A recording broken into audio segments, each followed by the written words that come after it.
मैं KC. Meena, associate professor geography. आज का टॉपिक है भू संचलन, अर्थ मूवमेंट्स।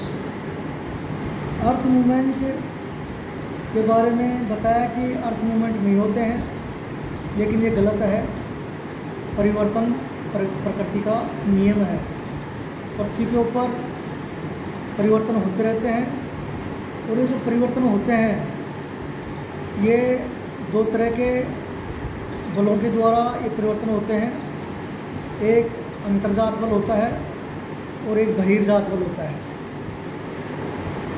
तो अंतर्जात बल जो पृथ्वी के आंतरिक भाग से उत्पन्न होते हैं और ये पृथ्वी के ऊपर असमानताएं उत्पन्न करते हैं, तथा बहिर्जात बल जो पृथ्वी के बाहर से उत्पन्न होते हैं और ये समतल स्थापक बल कहलाते हैं।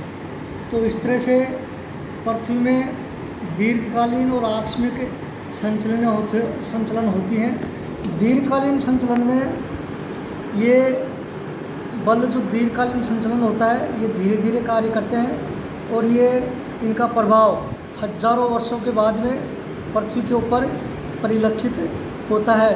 इससे पर्वत, पठार, मैदान आदि बनते हैं। और इसमें दो तरह की संचलन होती हैं। दीर्घकाल एक तो क्षैतिज संचलन होती है और एक लंबवत संचलन होती है। क्षैतिज संचलन में इसमें धीरे धीरे बल कार्य करते हैं, और इसमें मुख्य रूप से दो तरह के बलों का सूत्रपात होता है। एक होता है महाद्वीप निर्माणकारी बल और पर्वत निर्माणकारी बल। महाद्वीप निर्माणकारी बल को एपीरियोजेनेटिक फोर्स कहते हैं। एपीरियोजेनेटिक फोर्स ग्रीक भाषा के दो शब्दों से मिलकर के इसकी उत्पत्ति हुई है। एपीरोज का मतलब महाद्वीप होता है और जेनेसिस का मतलब उत्पत्ति होती है, अर्थात जिन बलों से महाद्वीपों की उत्पत्ति होती है उसको एपीरियोजेनेटिक फोर्स कहते हैं। इसमें चार तरह से बल कार्य करते हैं। एक होता है ऊपरी मुखी बल होता है, एक निर्गमन होता है, एक अवतलन होता है और एक निमज्जन होता है। ऊपरी मुखी बल में जिसमें महाद्वीपीय भाग का कोई भी भाग अपनी आसपास की सतह से ऊपर उठ जाता है उसको ऊपरी मुखी बल कहते हैं। और वह भूभाग जो पहले धरातल के ऊपर था लेकिन वो बाद में अपनी आसपास की सतह से नीचे चला जाता है, जिसको निर्गमन कहते हैं। अवतलन में जो अपनी आसपास की सतह से नीचे चला जाता है उसको अवतलन कहते हैं। और निमज्जन में जो अपने आसपास की सतह से जाकर के नीचे जलमग्न हो जाता है उसको निमज्जन कहते हैं।